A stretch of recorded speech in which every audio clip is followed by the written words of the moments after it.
La 10e édition de la Fête du Livre célébrée samedi a été marquée dans la journée par la lecture porte-à-porte dans la commune de Njili, sud-est de Kinshasa en République démocratique du Congo. Lors de la soirée d'ouverture, une offrande poétique a été offerte au public, un moment convivial avec le participant. Bien ordonné ne commence que par soi. Pourquoi difficile est-il de croire que l'athéisme alimente la foi de ceux qui prient, que l'obscur côtoie le clair pour que la balance s'équilibre entre les mois. Henri Kalama, directeur général de l'Académie des Beaux-Arts, l'un des donateurs de cet événement, a exprimé sa joie de prendre part encore une fois à cette fête. L'Académie des Beaux-Arts s'estime très honorée d'être associée, du moins chaque année c'est devenu une tradition, à cette grande fête du livre.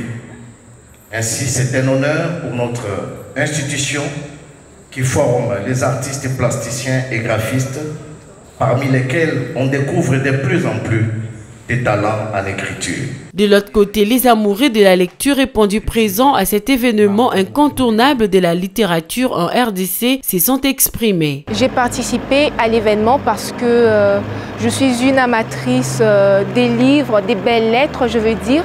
J'aime beaucoup la lecture et pour moi, cette soirée, j'ai imaginé que ça pouvait être l'occasion de faire des belles rencontres avec des professionnels dans les domaines de l'écriture, de la poésie, c'est ça. À part ça, je savais qu'il allait y avoir des expositions, des livres à vendre. Et alors, je suis venue voir s'il y avait quelque chose qui m'intéresserait. J'aime beaucoup lire. J'aime beaucoup lire. C'est pour cela que je suis venue aujourd'hui à l'ouverture de la semaine du livre. La fête du livre, mais c'est la semaine du 17 au 24 février à Kinshasa. Et donc la raison qui m'a poussée de venir aujourd'hui, c'est parce que j'aime beaucoup lire et il y a beaucoup des ouvrages qui sont publiés, exposés, pardon. Et donc du coup, voilà.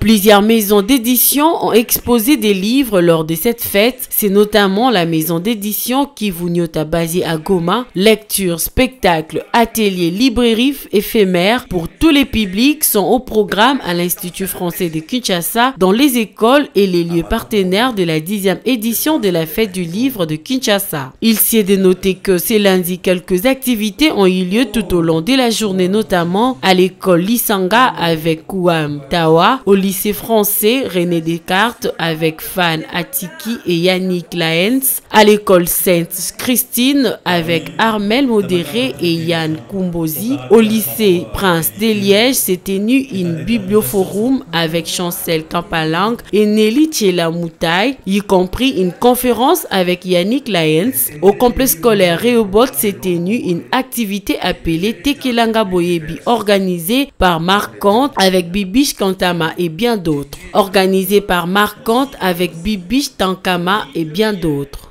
Si ailleurs la vie appartient à ceux qui se lèvent tôt, chez nous, tôt ou tard, on gagne sa vie. Des voix continuent de s'élever contre l'agression rwandaise dans l'est de la République démocratique du Congo. Face à l'intensification des combats dans la province du Nord Kivu, ces dernières semaines faisant des millions de morts et des déplacements massifs, l'organisation de la société civile pour la paix au Congo est montée au créneau pour dénoncer le silence de la communauté internationale. Edouard Bajika, qui est secrétaire exécutif national de l'OSPC, a relevé les recommandations formulées par leur organisation pour pacifier l'Est de la RDC en proie à l'insécurité depuis plusieurs années. L'OSPC recommande 1. Aux institutions du pays et au gouvernement en particulier, chacun en ce qui les concerne. Fermer les frontières avec le Rwanda et l'Ouganda. Ériger une muraille fortifiée aux frontières avec le Rwanda et l'Ouganda. Mettre en urgence fin aux accords militaires avec l'Ouganda. Expulser l'ambassadeur de la Pologne, partenaire déclaré des ennemis du pays, et rompre les relations diplomatiques avec tous ces pays agresseurs et alliés. Sortir la RDC de la francophonie composée de gens sans cœur ni bon sens. Solliciter officiellement l'entrée de la RDC dans le BRICS.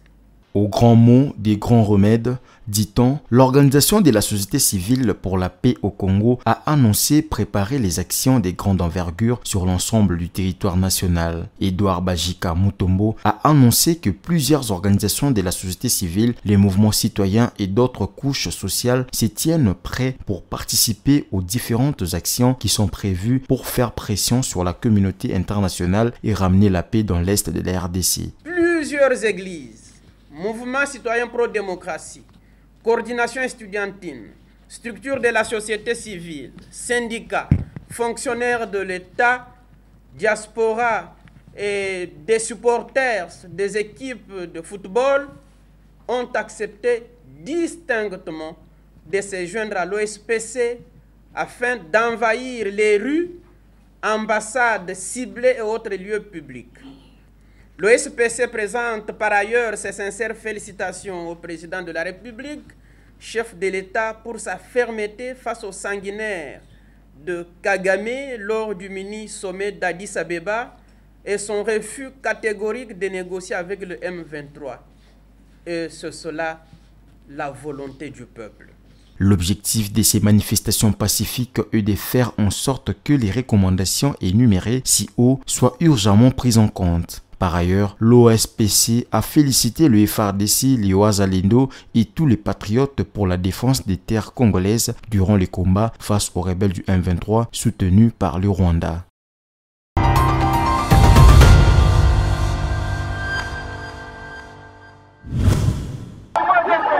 Le gouverneur de province, Dr Guy Bandoundo-Guidi, a lancé officiellement ce samedi 17 février les travaux de construction du stade de Joseph Kasavubu, ex-Sokol, un témoignage supplémentaire de sa détermination à accompagner les réalisations du président de la République au Congo central. C'était en présence des membres de son gouvernement, ceux du Conseil provincial de sécurité et des différents partenaires impliqués. Dans son adresse, le patron de la province a remercié le chef de l'État, Félix Antoine Tshisekedi, pour avoir honoré sa promesse faite lors de son passage dans cette ville dans le cadre de sa campagne électorale, celle d'offrir aux Congolais en général et aux habitants du Congo central en particulier des infrastructures sportives modernes pouvant accueillir de grandes compétitions internationales.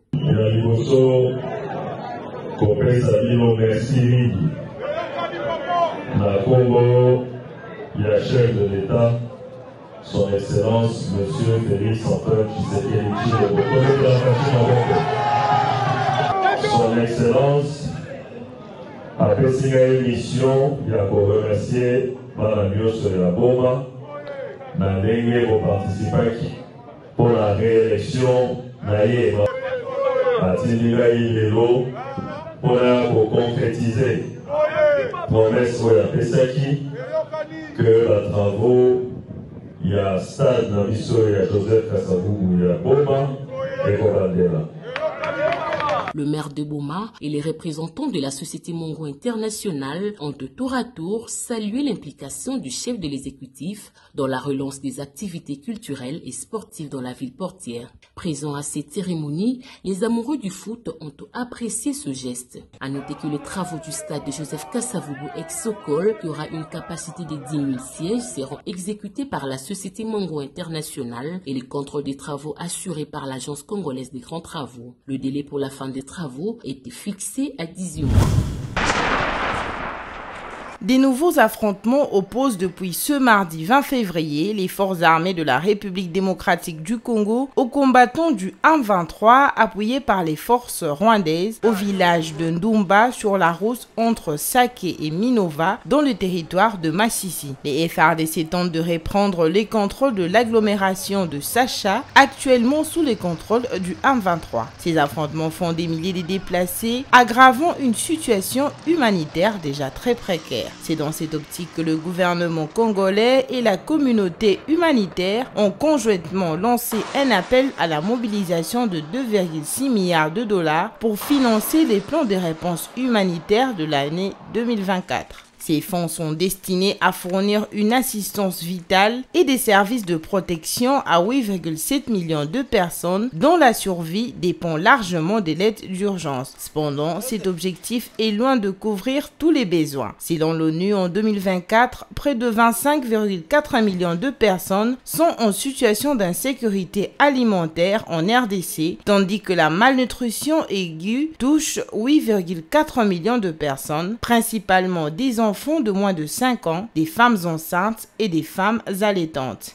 La situation des enfants est particulièrement préoccupante, avec plus d'1 million d'entre eux privés d'éducation en raison des conflits armés. À noter que cette année, la communauté humanitaire sollicite 2,6 milliards de dollars américains pour répondre aux besoins urgents de 8,7 millions de personnes.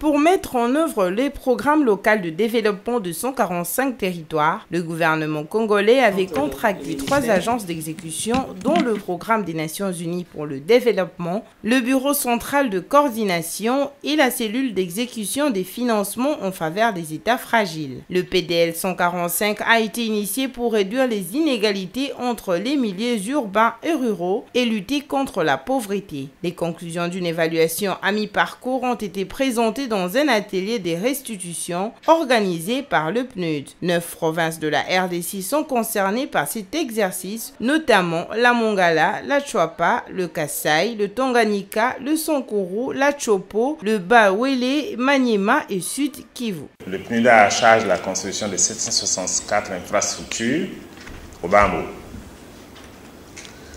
Et quand on sait que une personne employée aide ou nourrit d'autres personnes autour, la famille, les enfants, on est en train de parler d'à peu près 250 à 300 000 personnes directement touchées par l'emploi qui est créé. Et ça, on n'inclut pas encore les fournisseurs de ciment, les transporteurs et tous ceux qui sont impliqués dans la chaîne logistique de la construction. Pour le coordonnateur national du comité technique de suivi du PDL 145, le bilan est tout de même satisfaisant dans les provinces et territoires concernés. PDL 145 territoires est en train d'avancer, est en train d'atteindre de très bons résultats. Nous avons déjà les volets 1 de la première composante, c'est-à-dire qui se focalise sur la construction des écoles, des centres de santé, des bâtiments administratifs pour les territoires. Les efforts sont fournis par le gouvernement à travers le programme du développement de 145 territoires pour améliorer les conditions de vie des communautés. Pour le professeur Daniel Mukoko Samba, chef des missions du suivi du programme dans les provinces et territoires ciblés, les niveaux d'accès est encore faible. Le PDL 145 territoires vise à ce que les paysans, essentiellement en milieu rural, aient les moyens nécessaires pour accroître leur production, accroître leur productivité, de manière à ce qu'on ait des économies locales un peu plus dynamiques, plutôt que d'assister à ce que nous appelons des îlots de pauvreté, qui sont d'ailleurs déconnectés les uns des autres parce qu'il n'y a pas de routes qui le relient. Alors qu'est-ce que nous avons peint dans cette étude? Les niveaux d'accès sont très faibles, qu'il s'agisse de l'eau, de l'électricité, des routes, surtout des routes. Dans beaucoup de territoires, vous avez entre 2 et 5% de la population qui a accès à une route d'intérêt provincial praticable toute l'année. Les parties prenantes dans l'exécution du programme du développement de 145 territoires ont, à l'issue des échanges, sorti une base de données qui permet de retracer la situation des objectifs du développement durable à un niveau beaucoup plus décentralisé qui est le territoire, pour démontrer les disparités qui existent entre les milieux urbains et ruraux. Il y a peu, le rond-point Gambela était le repère des immondices et toutes sortes d'activités insalubres. À ce jour, ce carrefour dans le nom rappelle la bataille de Gambela à laquelle les militaires congolais ont participé en Éthiopie lors de la Deuxième Guerre mondiale est rénové. Le rond-point Gambela ne repousse plus les passants, il les attire désormais à cause de sa beauté et de sa salubrité. Nous qui faisons les activités de débrouillardise, nous étions ici, nous vivons dans la crasse. Des odeurs nauséabondes par-ci, des poubelles par-là, des marchés plus loin, ça donnait une mauvaise image du milieu. Un carrefour pareil était très sale. Maintenant, nous sommes très contents du travail réalisé sur place. En tout cas, vraiment, félicitations. Les travaux de réhabilitation et rénovation du rond-point Gambela ont été supervisés par le vice-gouverneur de la ville de Kinshasa. Sa présence sur le lieu pour booster les travaux est appréciée par ceux qui exercent des activités autour de ce carrefour.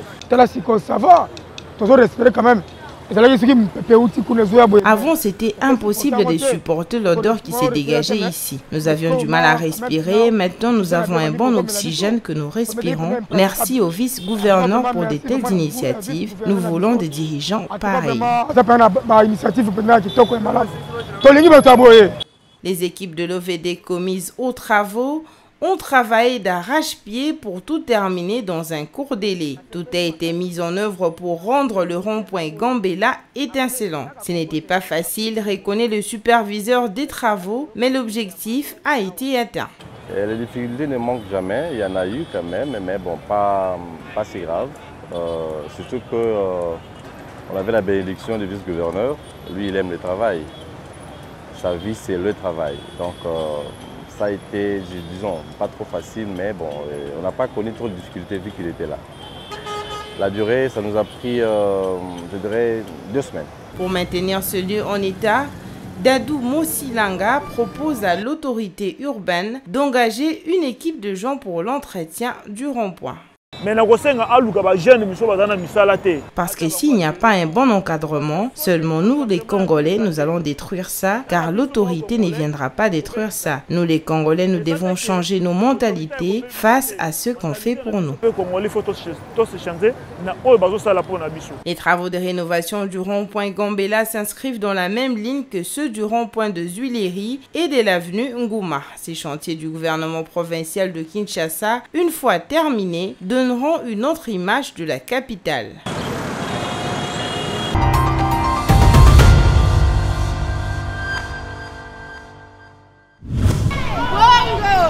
Mon argent, je veux mon argent.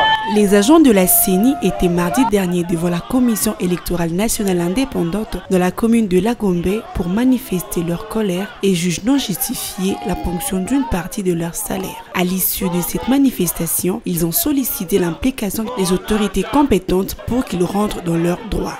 On a travaillé pendant 1 mois. On a presté, on a été là au four et au moulin. Jusqu'à aujourd'hui, la CENI ne nous dit rien en ce qui concerne notre salaire, notre paiement. Même pas un communiqué pour nous dire qu'on va nous payer telle date, tel jour. Non, il n'y en a pas. Voilà pourquoi nous nous sommes dit que si nous fermons la bouche, ça sera ainsi. Nous devons nous lever pour défendre notre droit. C'est comme ça. Nous sommes venus ici pour réclamer, pour revendiquer notre salaire. Les agents de la CENI accusent les chefs d'antenne pour être à la base de cette rétention. Et tout ce qui a été promis lors de la formation n'a pas été réalisé. Ils demandent une réponse favorable à leurs préoccupations. Nous avons des collègues qui payaient par jour 15 000 francs. Par jour 15 000 francs fois 1 mois. C'est combien? C'est combien? Nous sommes venus, monsieur le journaliste, c'est pas notre première fois. Les vendredis, on était ici les 16. Nous sommes venus pour aujourd'hui. Que la CENI puisse nous trouver la solution. Nous sommes des temporaires. Nous ne sommes pas des agents permanents. Rappelons que c'est depuis le mois de décembre 2023 que ces agents de la CENI ont travaillé et réclament leur salaire. Après avoir travaillé durement pour la lutte contre ce fléau qui a fait des ravages à travers le monde, ces prestataires de la riposte contre la Covid-19 ont revendiqué pour la paye des 10 mois d'arriérés. Devant le ministère des Finances, ils ont brûlé des pneus en signe de mécontentement face à ce retard de paiement qu'ils jugent injuste. Les protestataires ont souhaité avoir une idée dans l'évolution de leur dossier au ministère des Finances. Nous sommes des prestataires Covid, nous avons travaillé. Nous avons suivi les déclarations, premièrement de notre ministre du tutelle, qui avait déclaré que l'argent était déjà décaissé. Et en suivant maintenant le monsieur Alinguetti qui est de l'IGF, il nous rassura que cet argent n'a pas été sorti et que le gouvernement a le droit de pouvoir nous faciliter la sortie des fonds. Et il y a de cela, ça fait plus de 10 mois que nous revendiquons notre droit. Le Premier ministre sortant avait déjà signé les documents pour que nous soyons payés. Et juste 2 fois. Mais le DTO avait été expiré. On a refait le processus. Maintenant, le DTO traîne encore ici au ministère des Finances. Abandonnés à leur triste sort, des pères et mères de famille ayant assuré la prise en charge des cas Covid-19 et plusieurs autres tâches ont déploré les retards pris pour les traitements de leurs dossiers. Aussi, ils ont invité le ministre des Finances à faciliter la libération des fonds pour leurs primes de prestation durant cette maladie. Notre revendication est tellement légale. Ça fait plus de 2 ans que nous continuons à réclamer notre argent. Nous sommes des prestataires Covid. Nous avons sauvé le pays pendant une période très difficile. Nous avons souffert, nous et nos familles. Certains camarades ont perdu le leur parce qu'ils ont été dans les fonds en soignant les malades Covid. Ils ont ramené le Covid chez eux à la maison et le plus cher de leur famille sont morts. Et pourquoi le gouvernement ne veut pas nous payer notre argent? Pour rappel, les prestataires de la riposte Covid-19 ont déjà totalisé environ 13 mois de retard de primes. Pourtant, certains ont contracté la Covid-19 pendant le service. Ils espèrent que leur cri de détresse a été entendu.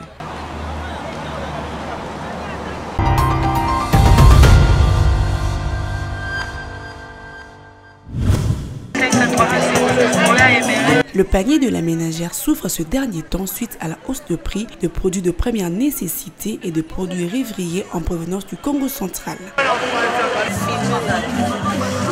Les vendeuses du marché Matadi Kibala de la commune de Mongafula se plaignent de cette flambée de prix qui est à la base de nombreuses pertes. Elles demandent aux autorités économiques de revoir à la baisse les prix du carburant qui entraînent cette hausse vertigineuse des produits au-delà de la rareté observée de certains produits sur les lieux de négoce.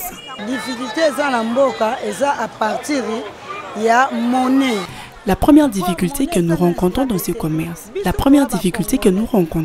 c'est l'instabilité de la monnaie. Nous ne pouvons pas acheter nos propres produits avec la monnaie étrangère. Nous devons valoriser cette monnaie. La deuxième difficulté, c'est les carburants qui changent de prix du jour au lendemain et qui est à la base de cette hausse de prix.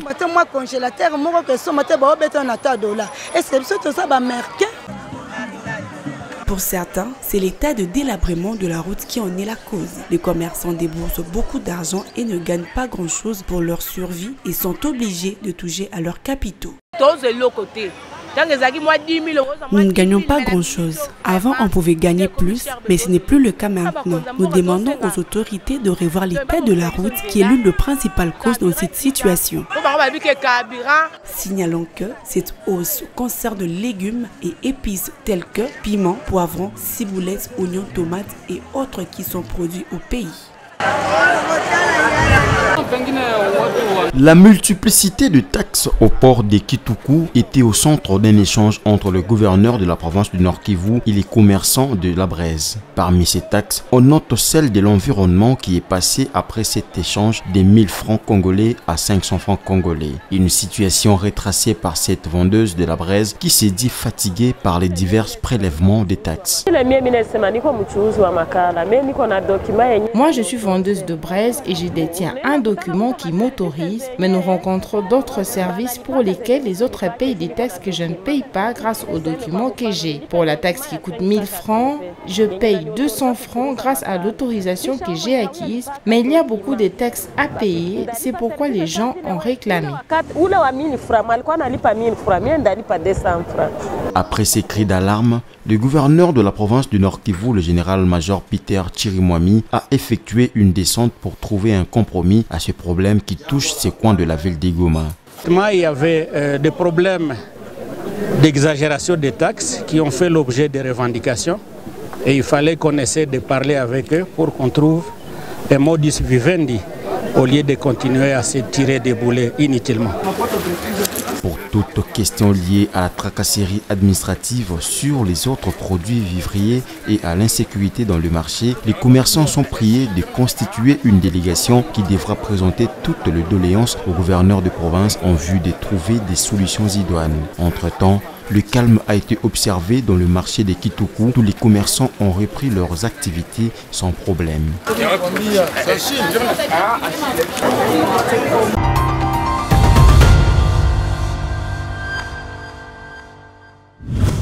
Dans la nuit du vendredi 16 au samedi 17, à 2h du matin, heure locale, les drones d'attaque de l'armée rwandaise qui ont quitté bien évidemment les territoires rwandais ont violé les limites territoriales de la République démocratique du Congo et ont visé les aéronefs de forces armées de la République démocratique du Congo au regard bien évidemment des trajectoires suivies par les tirs de ces drones. Mais cependant, nous vous informons que les aéronefs des forces armées de la République démocratique du Congo n'ont pas été touchés, mais c'est plutôt les avions civils qui ont été non seulement touchés, mais aussi endommagés. D'accord. Vraiment, ce n'est pas ma première fois ici de visiter Congo, donc c'est ma deuxième. Donc on est ici pour une conférence pour l'immobilier. Pour primo représenter ma société, c'est The Heart of Europe. On fait partie du Kleindienst Group. Donc on est un promoteur immobilier à Dubaï, qu'on fait le meuble de luxe. Donc pour ma première visite ici en novembre, j'ai eu beaucoup des investisseurs qui sont venus à Dubaï. Donc ça m'a encouragé de revenir au Congo-Kinshasa pour plus être connecté avec les gens, pour prospecter les gens, et j'ai eu beaucoup des investisseurs avec moi durant mon séjour ici à Hilton. Primo, je serai leur route à Dubaï. Comment investir? Comment? Parce que l'immobilier à Dubaï, c'est un secteur très grand. Mais nous, on offre quelque chose de différent, quelque chose unique. La plupart des investisseurs, pas seulement les Congolais, les gens qui cherchent l'investissement, ils cherchent toujours le revenu sur investissement. Moi, je vais payer, qu'est-ce que je vais gagner? Donc, ma société Heart of Europe, c'est la première société à Dubaï qui donne garantie dans le contrat qu'on va gérer l'appartement et qu'on garantit le revenu sur investissement minimum de 10%. Et c'est net. Donc, où il est l'investisseur, on va gérer ça pour lui et on va verser son argent à son compte. Donc, c'est ça, nous, ce qu'on fait. Les autres promoteurs, ce sont très bien, mais c'est plus résidentiel. Pour nous, c'est plus pour l'investissement. C'est nous qui va gérer ça pour eux. Donc, j'ai amené cette idée-là ici pour que les gens ils auront une idée de Heart of Europe. Qu'est-ce qu'on fait là-bas? Comme je dis, c'est un projet de luxe. C'est un projet qui existe déjà et c'est très beau. Donc, quoi que ce soit le montant que tu payes, on garantit le revenu sur investissement. Merci bien de m'accueillir ici. Je suis très contente. Je reviendrai. Pas une fois, j'ai déjà mes coordonnées, mes contacts ici. On est en train de planifier pour le futur ici, qu'est-ce qu'on va faire. Le séjour, c'était très bien. J'ai eu beaucoup de connexions. Même on a notre société ici, c'est le groupe Standard Group. C'est nous qui nous représentons ici à Dubaï. Pour leur communiquer, vous pouvez appeler le numéro 00-243 8088 55 631 pour avoir plus de renseignements sur notre société de Heart of Europe et pour être notre contact ici à Kinshasa. Une autre fois,